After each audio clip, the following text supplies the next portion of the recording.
Once upon a time, there lived a wise old monk named Haruki.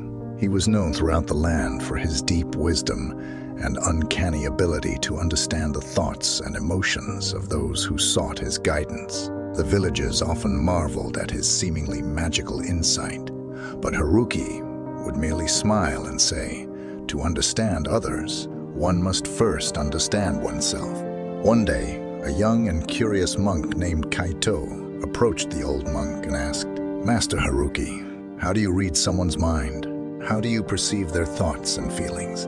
Haruki looked into Kaito's eyes, his gaze penetrating into the depths of the young monk's soul. "Come," he said, leading Kaito to a tranquil garden where a lotus pond shimmered under the gentle sunlight. "Observe the lotus flowers, Kaito. They grow in muddy waters, yet they remain untouched by the mud." Confused, Kaito looked at the lotus flowers, their pristine petals rising above the murky pond. "What do the lotus flowers have to do with reading minds, Master?" Haruki smiled knowingly. "Just as the lotus flowers rise above the mud, we must rise above the clutter of our own minds to truly understand others. To read someone's mind, you must cultivate clarity within yourself. Let go of your judgments, biases, and preconceptions. Be present in each moment without clinging to your own thoughts or desires." Kaito nodded, beginning to comprehend the depth of Haruki's teaching. "But how do I achieve such clarity, Master?"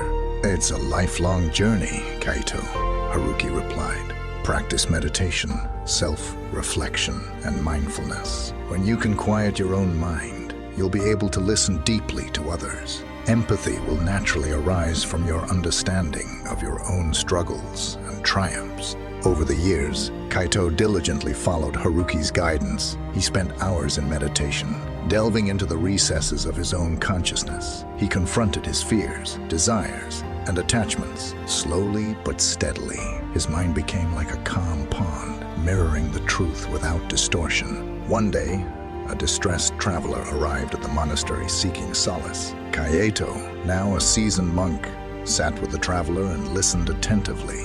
As the traveler poured out his heart, Kaito's presence was palpable, his mind unclouded by judgment, his heart open with compassion.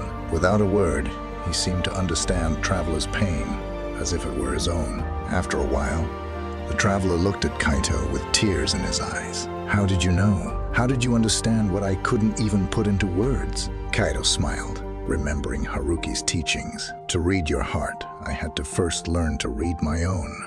We are all connected by our shared human experiences. As the years passed, Kaito's reputation for insight grew. People from distant lands sought his counsel, eager to experience the same comfort and understanding that he had provided to the traveler. Kaito's wisdom was not a result of any supernatural power, but rather a result of his dedication to self-awareness, empathy, and presence. In his final days, Kaito sat by the lotus pond. As he closed his eyes for the last time, his peaceful smile seemed to convey a message to all who followed his path. To understand others, seek first to understand yourself. In the clarity of your own being, you will find the key to reading the hearts and minds of those who cross your path. And so, the legacy of wisdom lived on, carried by those who walked the path of self-discovery, empathy, and mindfulness, the path of understanding that ultimately led to the heart of others.